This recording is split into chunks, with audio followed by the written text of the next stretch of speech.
네. 할렐루야. 오늘도 주님이 주시는 귀한 은혜가 우리 좋은 육교의 모든 성도들의 삶의 자리에 충만하게 임하시기를 주님의 이름으로 간절히 축원합니다. 특별히 오늘은 맥주 감사 주일입니다. 한 해의 절반, 전반기에 하나님이 주신 은혜를 감사하며 하나님께 감사의 예배를 드리는 그러한 절기입니다.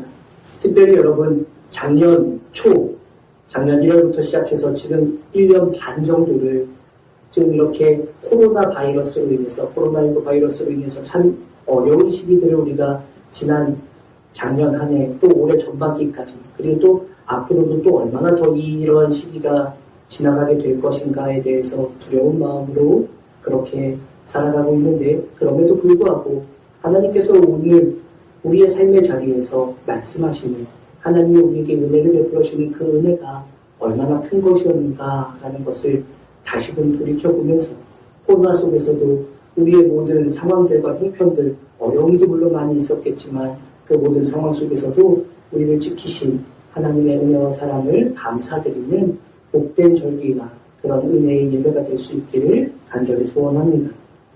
여러분 지난 2주 동안 그러니까 오늘까지 3주 동안 베드로전서 4장 1절로 2절 짧은 말씀이지만 이 두 절의 말씀을 가지고 지난 2주 오늘까지 3주 동안 우리가 함께 말씀을 나누고 있습니다.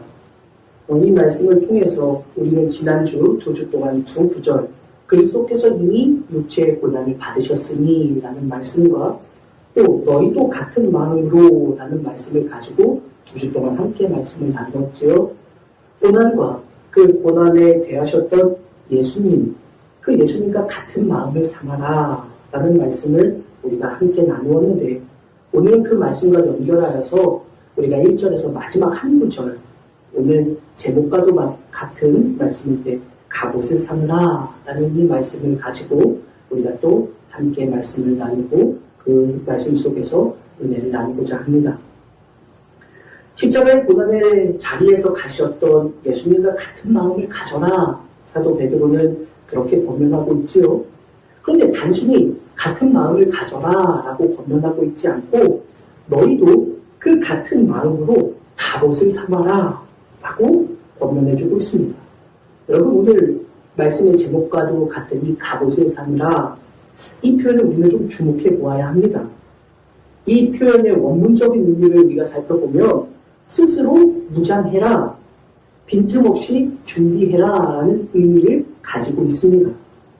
성도들을 향해서 너희들도 예수님께서 십자가에 달리셨을 때에 가셨던 그 마음과 같은 마음으로 스스로 무장하고 빈틈없이 준비하면서 갑옷을 삼아야 한다라고 지금 사도 베드로가 그렇게 말하고 있는 것입니다. 그러면 사도 베드로는 왜 이런 권면을 하고 있을까? 여러분 더욱이 이 말씀을 또 주목해 보면 이 갑옷을 삼으라는 이 표현은 보통 통상적으로 전쟁을 준비하는 군인들에게 사용하는 그러한 표현입니다. 전쟁을 이제 막 앞두고 있는 군인들을 징집할 때에 너희들 갑옷을 삼아라, 갑옷을 입어라 라고 할 때 그 쓰는 표현, 너희가 스스로 잘 무장해라, 든든하게 너희들 준비하고 있어라 라고 할 때 쓰는 표현이 바로 이 표현입니다. 또 어떨 때는 파수꾼이 이제 자신의 임무를 마쳐서 적의 동태를 살피려고 하는 그 파수꾼이 이제 파수를 하게 될 때에 너 스스로를 잘 무장해서 정신을 차리고 있어라 라고 할 때 사용할 그러한 단어가 바로 오늘 본문의 단어입니다. 전쟁을 준비한다 혹은 그에 준하는 상황이라고 한다면 그 마주하고 있는 상황이 단순히 간단한 그러한 상황이 아닐 것이다 라는 거 우리는 충분히 이해할 수 있습니다. 전쟁은 여러분 목숨이 왔다 갔다 하는 그러한 상황이 되기 때문에 그렇습니다. 그럼 여러분 우리는 이 말씀을 통해서 더 깊이 생각해 보아야만 합니다. 이 말씀을 받는 성도들, 초대교회 성도들의 상황이 도대체 어떠한가라는 것이지요. 그들의 상황은 정신을 차리고 있어야 하는 스스로 무장해야만 하는 상황, 스스로 갑옷을 입고 전쟁을 준비해야만 하는 그러한 상황 속에 이 편지를 받는 초대교회 성도들이 살고 있었다라는 것입니다. 여러분 성도들, 오늘 우리도 성도인데 성도들의 삶의 자리가 어떠냐라고 말할 때 여러분 그들의 삶의 자리는 스스로 무장하고 스스로를 잘 준비하고 전쟁터의 군인처럼 그렇게 자신을 지키지 않으면 안 되는 그런 상황에 놓여있는 자들이 바로 성도들이었다. 여러분 이것을 생각하면서 오늘 말씀을 함께 나누어야 합니다. 스스로 무장하지 않으면 스스로 자신의 자리를 잘 지키고 자신을 정신 차리고 준비하고 있지 않으면 안 되는 그런 어려운 상황들, 바로 그것이 초대교회 성도들의 삶의 자리였다. 여러분 이 말씀을 기억하며 오늘 우리의 신앙의 자리에서 이 말씀을 우리에게 어떻게 받아들일 것인가, 이 말씀을 어떻게 바라볼 것인가를 다시 한번 돌아보려고 합니다. 여러분, 그들이 왜 무장해야 하는가? 그들이 빈틈이 없게 되지 않으면 안 되는가? 여러분 왜 그럴까요? 바로 그들의 상황 속에서 정신을 차리고 스스로 무장하지 않으면 안 되는 어떠한 문제들이 그들 가운데 있었기 때문에 라는 것을 우리는 생각해 볼 수 있습니다. 그들이 마주하고 있는 상황은 정신을 차리고 스스로 무장하고 준비하고 빈틈없이 준비하지 않으면 안 되는 그러한 상황 속에 살아가고 있는 것입니다. 여러분, 만일 그렇다면 그들은 정신을 차리고 있지 않으면 안 되는 그러한 상황이라는 것이 되겠지요. 여러분, 그럼 우리가 초대교회 상황을 아는 것들을 미루어 보았을 때 그러면 여러분 이 상황은 도대체 어떤 상황인가라는 걸 충분히 짐작할 수 있지 않을까요? 여러분 생각해 보십시오. 초대교회 성도들은 우리가 아는 바와 같이 수많은 어려움 속에 놓여 있었습니다. 황제를 숭배하도록 하는 황제 숭배의 그런 한복판에 있습니다. 우상 숭배의 자리에 놓여져 있습니다. 수많은 이단들의 공격이 있습니다. 신앙을 가진 이들을 향한 끝없는 박해의 자리가 바로 그들의 자리입니다. 여러분, 자신을 무장시켜서 그 믿음을 견고하게 하지 않으면 그들의 믿음이 무너질 수밖에 없는 그러한 상황들에 놓여있기 때문에 사도 베드로는 이렇게 말하고 있는 것입니다. 그래서 베드로전서 5장 8절에 베드로 사도는 이렇게 말하지요. 근신하라, 깨어라, 너희 대적 마귀가 우는 사자같이 두루 다니며 삼킬 자를 찾나니 너희는 믿음을 굳건하게 하여 그를 대적하라 하고 말하고 있는 것입니다. 그리고 여러분, 근신하고 깨어서 너희의 믿음을 굳건하게 하고, 이 굳건하게 하다라는 말씀은 오늘 본문의 말씀과 같은 의미에서 우리는 이해할 수 있습니다. 스스로를 무장하고 스스로를 완벽하게 준비해 놓아라. 그래서 어떻게 하라? 그가 누굽니까? 사탄, 너희 대적 마귀, 그 마귀를 대적하라 라고 말해주고 있는 것입니다. 그래서 갑옷을 사느라 라고 말해주고 있는 것입니다. 성도들은 우리의 믿음을 무너뜨리려고 하는 사단의 공격으로부터 우리의 믿음을 지키기 위해서 바로 그것을 위해 무장해야 되고 군인들처럼 정신을 차리고 우리의 믿음을 지키기 위해 준비하고 있어야 된다. 빈틈없이 준비해야 된다. 바로 그 말씀을 오늘 본문에서 이야기하고 있는 것입니다. 우리의 믿음을 지키기 위해서 주님이 품으셨던 바로 그 마음, 고난의 자리에서도 오직 하나님을 믿고 하나님의 공의로우심을 신뢰하셨던, 그래서 모든 것을 하나님께만 맡기셨던 예수님의 그 마음을 너희도 같은 마음으로 가지고 갑옷을 삼아서 너희 스스로를 지켜야 한다. 너희 스스로를 빈틈없이 준비시켜라 라고 베드로 사도는 우리에게 그렇게 말하고 있는 것입니다. 정말 중요합니다, 여러분. 수많은 박해와 고난의 상황 속에서 그들이 자신들의 믿음을 지키기 위해서는 무엇을 해야 하는가? 바로 그리스도께서 십자가에 달리시던 바로 그때 가셨던 그 마음, 그것을 가져야, 단순히 가지는 것이 아니라 그것으로 빈틈없이 준비하고 스스로를 굳건하게 지키도록 무장해야만 이 모든 상황 속에서 너희의 믿음이 흔들리지 않을 것이다. 그러니 반드시 갑옷을 삼아라 라고 이야기해 주고 있는 것입니다. 사랑하는 성도 여러분, 이 말씀이 초대교회 성도들에게 얼마나 중요했을까요? 그리고 오늘 이 말씀이 우리에게는 또 얼마나 중요하게 다가올까요? 여러분,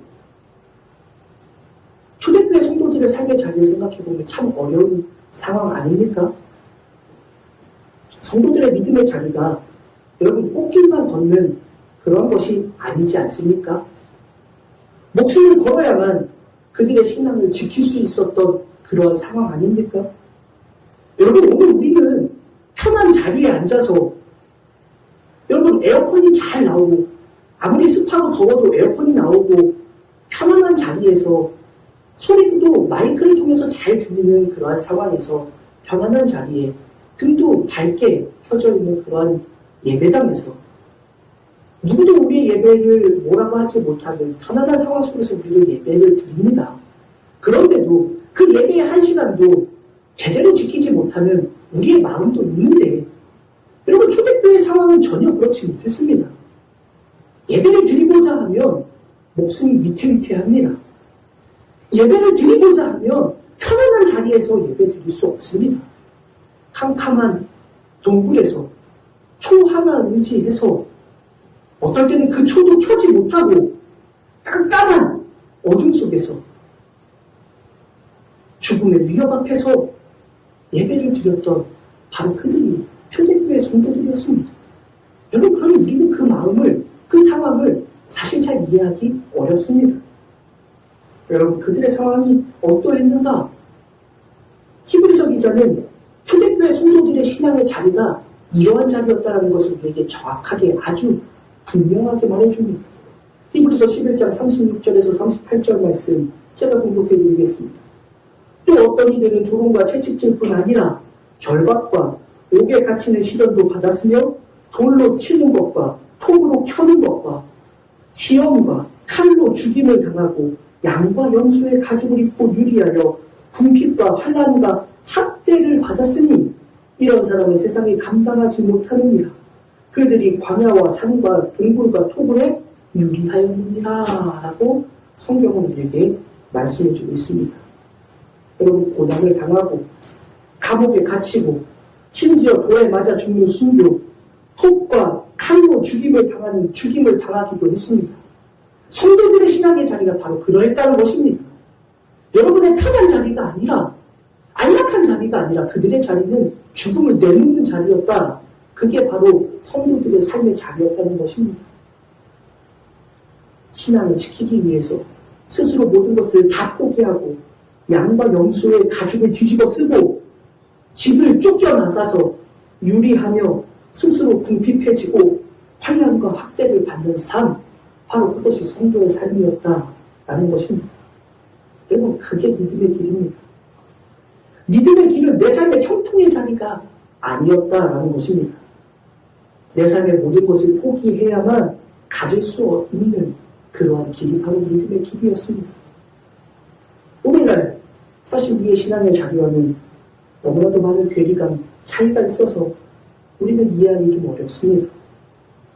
그러나 아주 조금 코로나 바이러스, 이 코로나19 상황이 닥치면서 우리는 아주 조금 느끼고 있지 않습니까?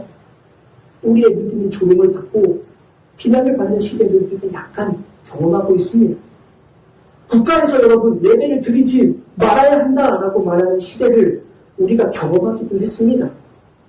예배를 드리는 것이, 주님의 전에 모이는 것이 성도들의 신앙의 자리가 마치 여러분 우리의 주위의 사람들에게 위해를 가하는 것과 같은 그런 것처럼 호도되는 그런 시대를 우리는 지금 경험하면서 살기도 했습니다. 물론 건강, 개인의 건강, 사회의 안정, 방역 정말로 중요한 것이지요. 우리도 사회의 구성원으로서 우리 모두가 지키고 조심해야 되는 것 맞는 말이기도 합니다. 당연한 것이기도 하지요.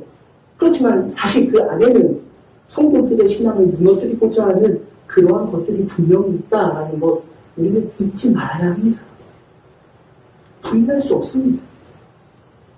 교회가 마치 교회에 모이면 모든 바이러스가 퍼지는 것 같은 교회만 오면 질병이 찾아올 것 같은 그러한 식으로 매도하면서 우리의 신앙을 무너뜨리고자 해요. 그래서 세상은 차치하고 나서 말입니다. 성도들 가운데에서도 교회에 가면 안 되지. 교회, 지금 같은 때에 교회 가면 큰일 나. 라고 그렇게 여겨지는 시대를 오늘 우리가 경험하면서 초대교회와는 물론 비교할 수 없지만 우리의 믿음을 공격하는 그러한 시대를 우리도 경험하면서 오늘 우리의 삶의 자리를 살아가고 있지 않습니까? 그럼 여러분, 이러한 시대 속에서 초대교회도 마찬가지고 오늘 우리의 신앙의 자리에서도 마찬가지고 여러분, 우리의 믿음이 박해를 당할 때, 환난을 만날 때, 문제 앞에 놓여 있게 되었을 때에 여러분, 우리는 어떠한 질문 앞에 설 수밖에 없다라는 것을 우리는 알아야 합니다. 오늘 우리는 초대교회 사람들에게도, 초대교회 성도들에게도 마찬가지지만 오늘 우리의 신앙의 자리에서도 이러한 문제들을 만날 때 우리는 우리 스스로 이러한 질문들 앞에 서게 될 것입니다. 그 신앙의 질문은 무엇이냐? 우리의 믿음이 진짜인가? 우리가 믿는 믿음은 정말 확실한가? 라는 질문 앞에 서게 됩니다. 주변에 때 사랑하는 이들의 그런 믿음의 길에서 어려움들을 만날 때 우리는 이러한 질문들을 하지 않습니까? 초대교회뿐만이 아니라 여러분, 2차 세계대전 당시에 많은 유태인들이 어떤 이들은 600만이라고도 하고 어떤 이들은 그 이상이라고도 말하는 수많은 이들이 죽임을 당할 때 학살이라고 말하는 것이 더 정확하겠지요. 그런 학살 앞에서 많은 이들은 하나님 앞에 그렇게 부르짖었다라고 합니다. 하나님 도대체 어디에 계십니까? 우리의 이 죽음 앞에, 이 고통 앞에 하나님은 정말 계십니까? 여러분, 우리의 신앙의 자리에서도 환난과 박해를 만나면 그러한 질문을 우리도 하게 되지 않겠습니까? 그러면 죽음 앞에 서 있는 초대교회 성도들은 어떠했을까요? 여러분, 초대교회 성도들도 그와 크게 다르지 않았던 것 같습니다. 베드로 사도는 나그네와 같은 너희들, 믿음의 길을 걸어가는 성도들에게 믿음의 결국, 믿음의 마지막 장면, 믿음의 목적 달성은 너희의 구원을 이룹니다. 영혼의 구원에 있다라고 힘주어 말했습니다.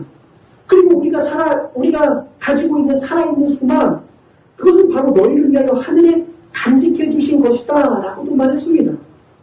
너희의 말세에 나타내기로 예비하신 구원을 너희가 분명 얻게 될 것이다 라고도 말했습니다.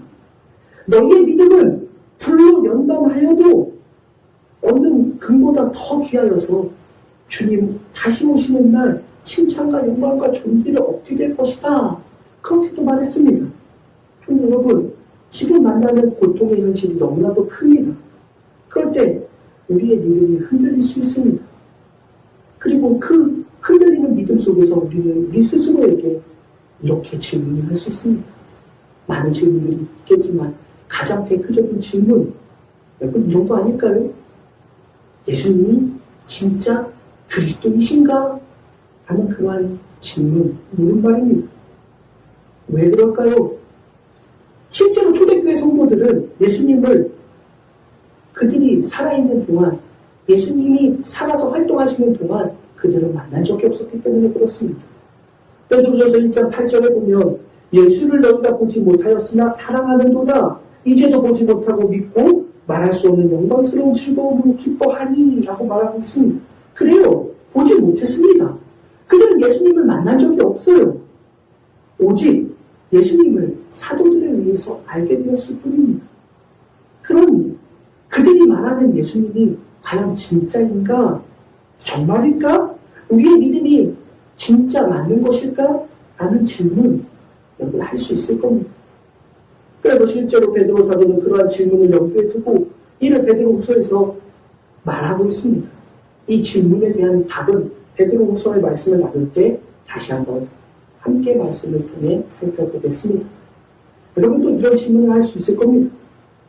예수님이 오신다고 하는데 그때 우리는 칭찬과 영광과 존귀를 얻게 될 것이다 라고 말씀하고 있는데 지금 이 고난의 자리에서 서서 견디기가 너무나도 힘든데 도대체 예수님은 언제 오실까? 환란이 클수록 말세에 대한 질문이 찾아올 수밖에 없습니다. 얼마 전에도 제가 굉장히 좋아하는 TV 프로그램이 있는데 뭐냐면 꼬리에 꼬리를 무는 그날 이야기라는 그 TV 프로그램이 있는데요. 여러분들 아시나 모르겠어요. 근데 거기에 두 개의 사건에 대한 이야기가 있었는데 하나는 뭐냐? 큐버에 대한 우리 잘 알고 있는 다니선교에 대한 이야기가 있었고 또 하나는 오대양 사건이라고 하는 아주 그 중요한 사건을 보도했던 그렇게 했던 프로그램이 있었습니다. 여러분 그 두 가지의 똑같은 내용은 마지막 때에 대한 그러한 것들이었습니다. 마지막 때 여러분 우리의 믿음이 평안할 때 여러분 우리 믿음의 길이 말입니다. 우리의 신앙의 자리가 여러분 정말 승승장구하면서 이 세상에서 살아가는데 우리가 믿음을 가지고 살아가면서도 이 세상에 살아가지 않습니까? 우리는? 근데 이 세상에서 살아갈 때 우리의 삶이 아주 평안해요. 아주 잘 나가요. 한 일마다 성공합니다. 그러면 여러분 우리의 집이 막 100평, 200평, 집도 2채, 3채, 4채, 어떨 때는 빌딩도 사고 막 이러면서 이 세상에서 성공의 자리를 잘 나가고 있어요. 생활도 넉넉해요. 사회에서도 인정받아요. 높은 자리를 차지해요. 자녀들도 잘 돼요. 여러분 그러면 주님이 내일 오신다고 하면 기쁨의 아멘, 할렐루야, 주님 얼른 오세요 라고 할 사람 그렇게 많지 않을 겁니다. 근데 고난의 자리에 서게 되면요. 내가 믿음을 가지고 살아가는데 이 세상에서 되는 일 하나 없고 오히려 더 힘들어지고 더 무너지고 더 절박한 삶을 살아가게 되고 내 건강은 쇠하여지고 내 자녀들은 문제투성이로 살아가게 되고 어려움 속에 놓여지게 되면 여러분 우리도 그러지 않을까요? 차라리 주님이 빨리 오셨으면 좋겠다. 주님이 언제 오실까? 차라리 주님이 오셔서 이 모든 것들이 해결됐으면 좋겠다. 여러분 그렇게 생각하지 않을까요? 초대교회 성도들의 삶의 자리가 그러하지 않았습니까? 어렵습니다. 힘듭니다. 죽음의 자리에 놓여 있습니다. 믿음을 가지고 살아가는 것이 목숨을 내놓아야 되는 길입니다. 그러니 여러분 그들에게는 주님이 빨리 오셨으면 좋을까요? 늦게 오셨으면 좋을까요? 빨리 오셨으면 좋겠는 거예요. 그래요. 빨리 오셨으면 좋겠어요. 근데 주님은 안 오십니다.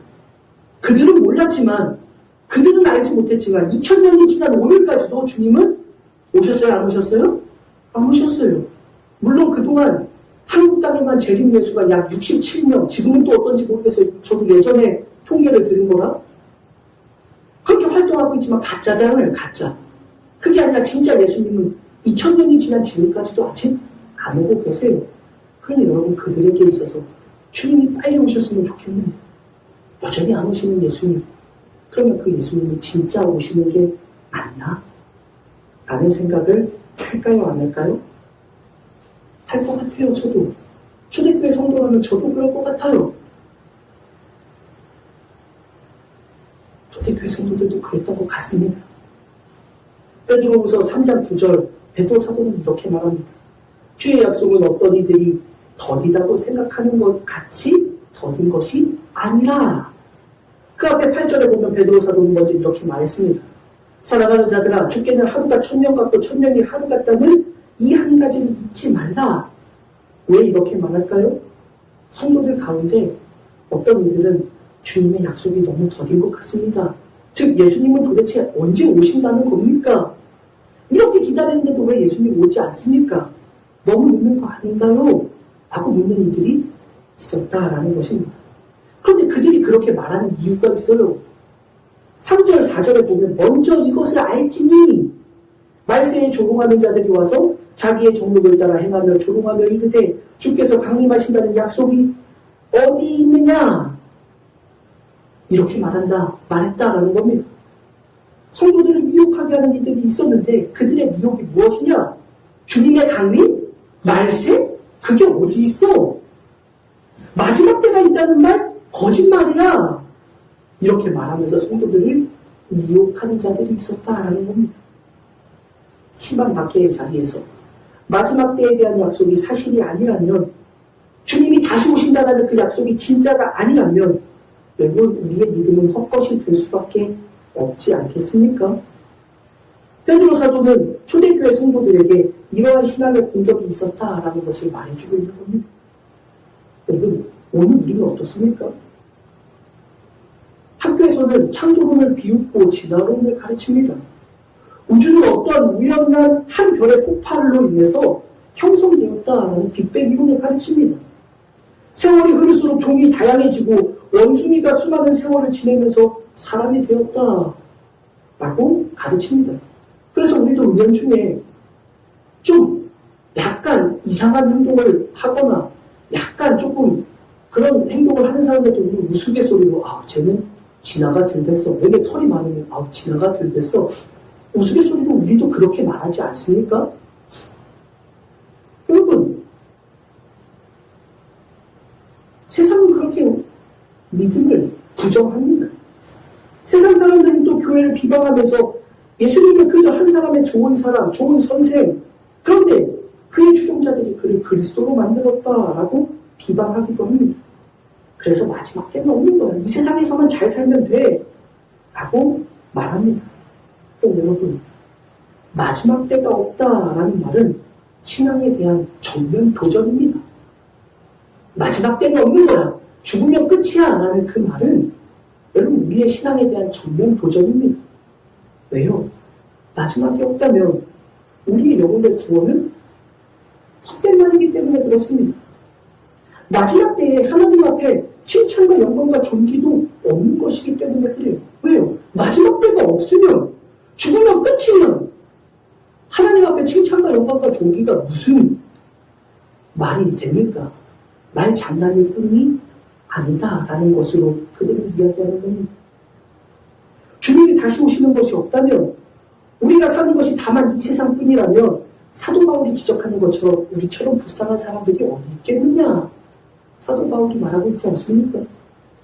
사랑하는 여러분, 믿음은 결국 그 마지막 때를 바라보는 것입니다. 마지막 때가 있고 그 마지막에 우리의 영혼을 구원하실 이는 오직 예수 그리스도 한 분이시다라는 것을 믿는 것이 바로 믿음입니다. 그런데 초대교회 시대에도 그렇고 오늘도 그렇고 지난 2000년의 시간 동안 사탄은 미혹하는 영으로 우리를 미혹하면서 그 마지막은 없어 라고 우리에게 미혹하고 있습니다.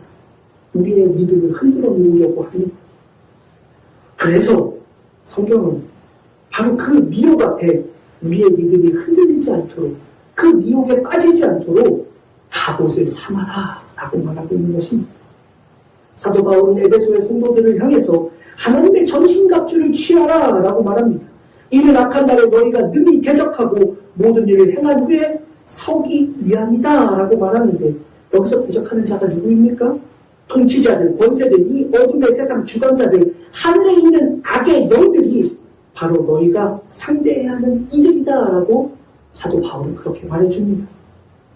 또한 마귀의 관계를 대적하기 위해서 하나님의 전신갑주를 취해야 한다. 즉 하나님의 전신갑주는 왜 취해야 합니까? 마귀의 관계를 대적하기 위해서. 그럼 이 말씀은 베드로전서 아까 우리가 함께 나눴던 5장 8절의 말씀과 똑같은 말씀입니다. 근신하라 깨어라.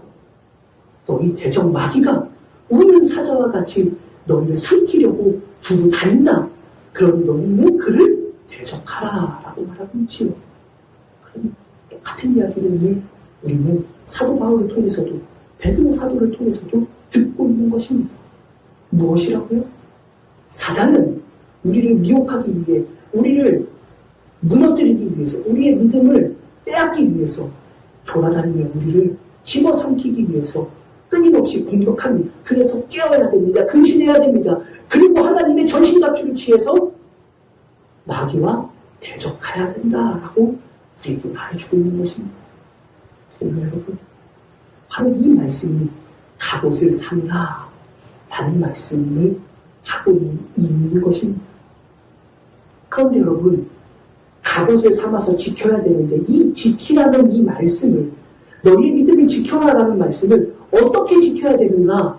아까 서두에 잠깐 제가 이야기를 했는데 사도 베드로는 우리의 믿음을 지키기 위해서 너희는 어떻게 해야 되는가? 갑옷을 삼아야 되는데 도대체 무엇으로 갑옷을 삼는가? 사도 바울은 너희의 갑옷을 전신갑주를 취해서 지켜라라고 하면서 다양한 것들을 이야기하는데 베드로 사도는 심플하게 딱 한 가지, 너희는 어떤 것으로 갑옷을 삼아야 하는가? 딱 한 가지를 말해주고 있습니다. 그것은 무엇이냐? 그리스도께서 십자가의 고난을 당하셨을 때에 가셨던 그 마음과 같은 마음으로 갑옷을 삼아라 라는 말입니다. 그럼 여러분 그 마음이 무엇이었는가? 우리가 잠깐 나누었지요. 그 마음은 어떤 마음이라고요?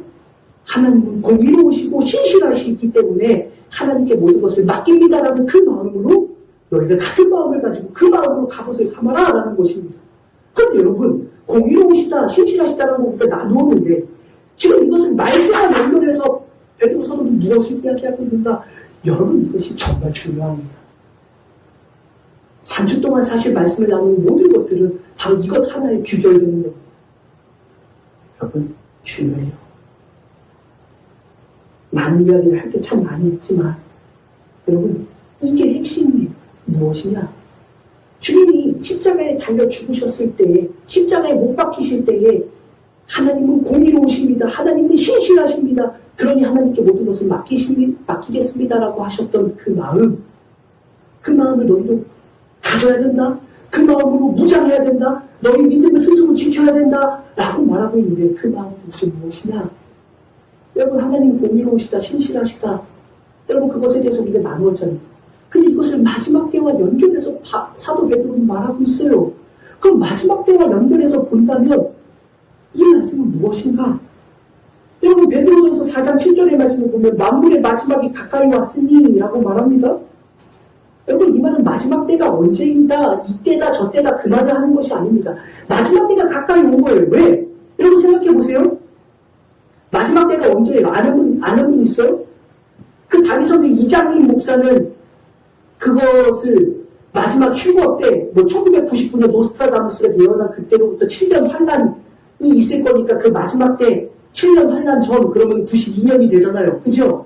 92년이 되니까 그 92년이 휴거 공중으로 들림받는 그때라고 보면서 성도들을 그렇게 미혹하지 않았습니까?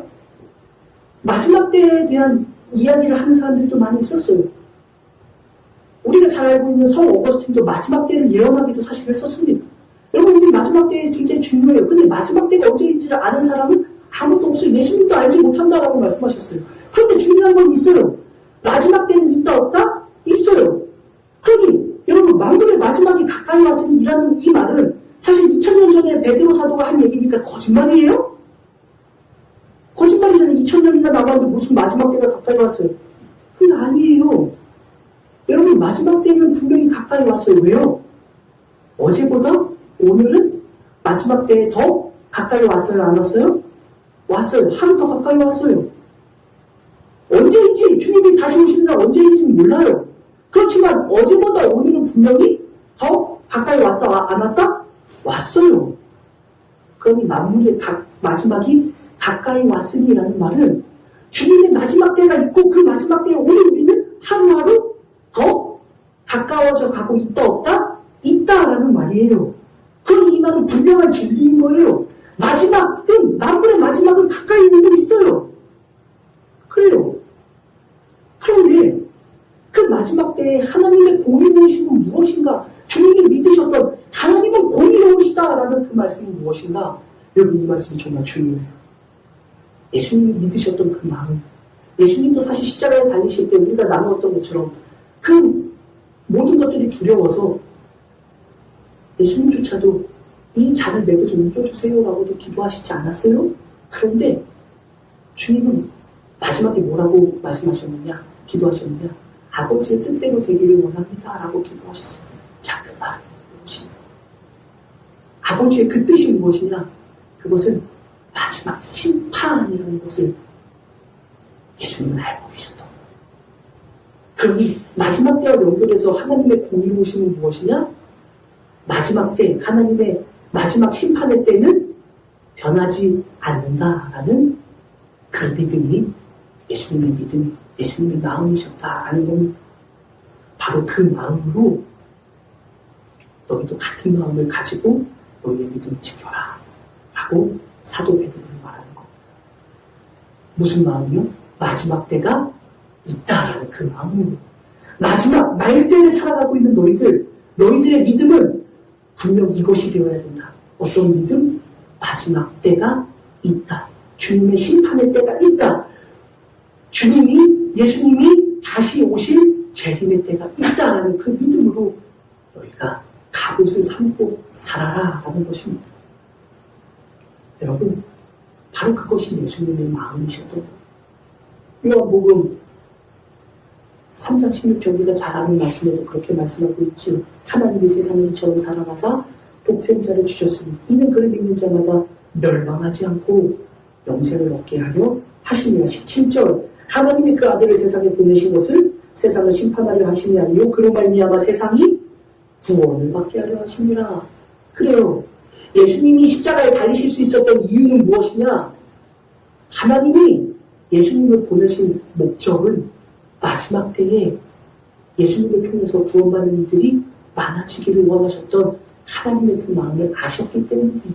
마지막 때 심판할 때에 모든 이들이 멸망하지 않고 구원받기를 원하셨던 그 마음을 예수님이 아셨기 때문입니다. 예수님을 세상에 보내신 이유, 하나님이 보내신 이유는 세상을 심판하게 하심이 아니라 예수님을 통해서 구원하게 하시기 위하셨다는 것을 예수님이 아셨기 때문에 그 마지막 때에 대한 분명한 믿음이 있으셨기 때문에 예수님은 그 하나님의 약속, 하나님의 목적이 변하지 않는 공의로우신 하나님이심을 알았기 때문에 모든 것을 하나님께 맡기고 십자가를 지셨다. 바로 그 믿음을 너희도 가져야 된다. 라고 말하는 것입니다. 사랑하는 여러분, 이 한 가지를 분명히 기억하시기 바랍니다. 마지막 때는 분명히 찾아옵니다. 그때가 언제인지 모르지만 여러분 그때가 내일일지 일주일 뒤일지 혹은 1000년 뒤일지 우리는 아무도 알지 못하지만 우리는 하루하루 더 마지막 때에 가까워진 인생을 살아가고 있습니다. 그럼 여러분 그 마지막 때에 우리를 미혹하는 마지막 때는 없어.